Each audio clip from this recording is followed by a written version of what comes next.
بزرگی کے سامنے سرے نیاز خم کرنے۔ چنانچہ خدا نے حکم دیا، اے فرشتوں آدم کو سجدہ کرو۔ سب نے سجدہ کیا سوائے ابلیس کے، جسے آدم کو سجدہ کرتے ہوئے غیرت دامنگیر ہوئی اور اس پر شقاوت طاری ہو گئی۔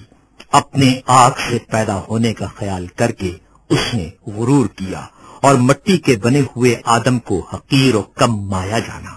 اللہ نے اس کو مہلت عطا فرمائی کہ غضب الہی کا وہ مستحق ہو جائے اور بدبختی پورے طور پر تمام ہو جائے اور وعدہ پورا ہو کر رہے۔ چنانچہ خدا نے فرمایا، تجھے وقت معلوم تک کے لیے مہلت دی جاتی ہے۔ پھر خدا نے آدم کو ایسے مکان میں رکھا جس میں زندگی کی ہر آسائش مہیا تھی، اور یہاں وہ بڑی عافیت اور امن سے تھا۔ نیز شیطان اور اس کی دشمنی سے ہوشیار اور چوکنا رہنے کی تاکید بھی کی، لیکن آخر کار شیطان نے آدم کو دھوکہ دے ہی دیا، اس بات سے جل کر کہ وہ جنت میں ابرار کی مرافقت سے بہرور ہو رہا ہے۔ چنانچہ آدم نے یقین کا شک سے اور عزمیت کا کمزوری سے سودا کر لیا، اور مسرت کو خوف سے اور فریب خردگی کو شرمندگی سے بدل ڈالا۔ پھر اللہ سبحانہ و تعالی نے اس کی توبہ قبول کر لی اور اپنے کلمہ رحمت سے اسے نوازا، اس سے جنت میں پھر بلا لینے کا وعدہ کیا، پھر اسے دار البلا میں اتارا جو تولد و تناسل کی دنیا ہے۔ آدم جب دنیا میں آئے اور تولد و تناسل کا سلسلہ شروع ہوا اور ان کی اولاد بڑھی اور پھیلی، تب اللہ نے آدم کی اولاد سے نبی منتخب کیے اور ان سے بندگان الہی تک وحی خداوندی پہنچانے کا عہد لیا اور تبلیغ رسالت کا انہیں امین بنایا، جبکہ بہت سے خدا کے بندوں نے پیمان الست فراموش کر دیا تھا اور وہ ڈر کر حق کو فراموش کر بیٹھے تھے اور بتوں کو اس کی خدائی میں شریک قرار دے رکھا تھا، کیونکہ شیاطین نے معرفت خدا سے بندوں کو بھلاوے میں ڈال دیا تھا اور انہیں اس کی عبادت سے روک دیا تھا۔ پس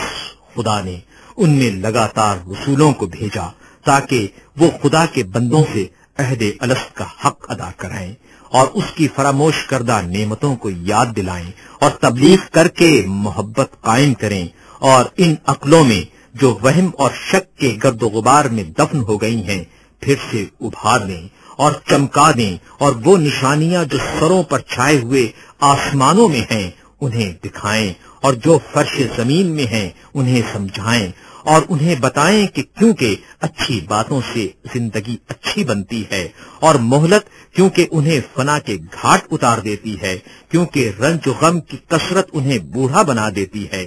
اور کیونکہ آفات و حوادث کا تو اثر ہوتا رہتا ہے۔ خدا نے اپنی مخلوق کو کسی نبی، مرسل یا نازل شدہ کتاب یا حجت لازمہ یا راہ روشن کے بغیر نہیں چھوڑا۔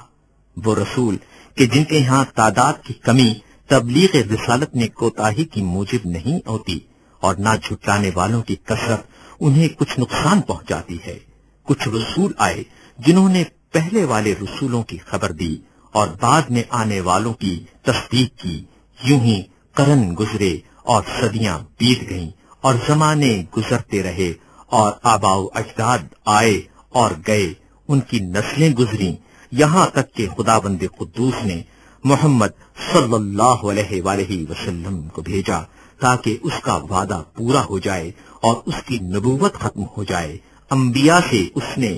اس رسول صلی اللہ علیہ وآلہ وسلم کے بارے میں عہد لے لیا تھا، ان کی علامتیں مشہور اور ولادت باعزت ہے۔ جب حضرت صلی اللہ علیہ وآلہ وسلم تشریف لائے تو دنیا میں ملل متفرقہ اور اقوام منتشرہ کی کثرت تھی۔ مختلف فرقے تھے، بعض وہ کہ خدا کو بندوں سے تشبیہ دیتے تھے اور اسے مخلوقات کی طرح جانتے تھے، بعض وہ تھے جو اس کے نام میں تحریف کرتے تھے جو اس کی ذات سے کوئی تعلق نہیں رکھتے تھے، کچھ ایسے جو اس کے علاوہ کسی غیر کے لیے رائے دیتے تھے۔ رسول صلی اللہ علیہ وآلہ وسلم نے انہیں گمراہی سے ہدایت کی طرف نکالا، انہوں نے انہیں جہالت سے بچایا۔ پھر خدا نے چاہا اپنے رسول صلی اللہ علیہ وآلہ وسلم سے ملاقات کرے۔ وہ اپنے رسول صلی اللہ علیہ وآلہ وسلم سے راضی تھا۔ اس نے اپنے رسول کو اس بات سے ماورا سمجھا کہ وہ دنیا میں رہے اور اس کی سختیاں سہے، لہذا اسے کرامات اور بزرگی کے ساتھ اٹھا لیا صلی اللہ علیہ وآلہ وسلم۔ پھر حضرت صلی اللہ علیہ وآلہ وسلم نے تم میں وہی چھوڑا جو اور انبیاء نے اپنی امتوں میں چھوڑا تھا، کیونکہ گزشتہ انبیاء نے اپنی امتوں کو یوں ہی بغیر کسی روشن راستے اور مستقل نشانی کے نہیں چھوڑا تھا۔ تمہارے رب کی کتاب اب رسول صلی اللہ علیہ وآلہ وسلم کی وفات کے بعد تمہارے پاس ہے۔ رسول اللہ صلی اللہ علیہ وآلہ وسلم نے اس کے حلال و حرام کو واضح کر دیا، اس کے فرائض و فضائل کو، اس کے ناسخ اور منسوخ کو، اس کی رخصت اور عظمیت کو، اس کے خاص اور عام، اس کے عبر و امثال کو، اس کے مرسل اور محدود کو، اس کے حکم اور متشابہ کو اچھی طرح کھول کر بتا دیا، اس کے مجملات کی تفسیر کر دی، اس کے اسرار اور گہرائیوں کو ظاہر کر دیا۔ ان میں ایسے میثاق بھی ہیں جن کے جانے بغیر چارہ نہیں، اور ایسے بھی ہیں جن سے بندے اگر نا واقف رہیں تو کوئی کام نہیں رکتا۔ وہ بھی بتایا جس کا فرض ہونا کتاب قرآن حکیم سے ثابت ہے، اور وہ بھی جس کا منسوخ ہونا سنت رسول سے واضح ہے۔ وہ باتیں بھی بتائیں جن کا اختیار کرنا از ہوئے سنت واجب ہے، اور کتاب قرآن میں اس کے ترک کرنے کی رخصت ہے، نیز یہ بھی کہ کیا چیز وقتی حیثیت سے واجب ہے مگر آئندہ زمانے میں ان کا واجب ہونا ضروری نہیں رہا۔ پھر محرمات کی تقسیم ہے، ان میں کچھ ایسے کبیرہ ہیں جن کے ارتکاب پر کتاب الہی نے جہنم کی آگ سے ڈرایا ہے،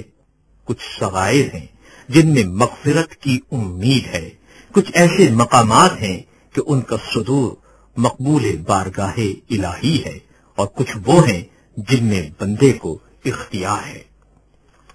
امیر المومنین علیہ السلام نے پہلے خطبے میں حج کا ذکر کرتے ہوئے ارشاد فرمایا، خدا نے تم پر اپنے گھر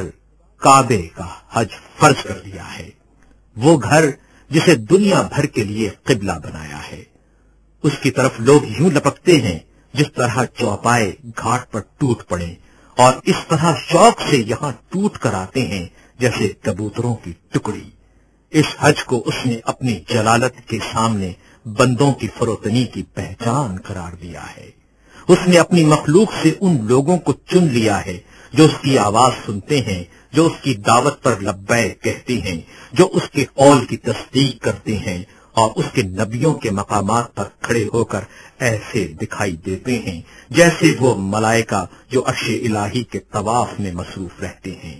یہ لوگ عبادت کے بازار سے خوب نفع کماتے ہیں اور جمع کرتے ہیں، اور اس کے وعدہ مغفرت کی طرف جلد جلد تیزی سے قدم بڑھا رہے ہیں۔ اس گھر کو خدا نے اسلام کی نشانی قرار دیا ہے، یہ پناہ لینے والوں کے لیے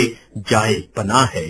اس نے حج کو فرض قرار دیا ہے اور اس کے حق کو واجب گردانا ہے، اور اس کی زیارت تم پر لازم کر دی ہے۔ چنانچہ خدائے بزرگ برتر فرماتا ہے، اللہ کی طرف سے ان لوگوں پر حج فرض ہے جو زاد راہ رکھتے ہیں، اور جس نے انکار کیا تو خدا سارے عالم سے بے نیاز ہے۔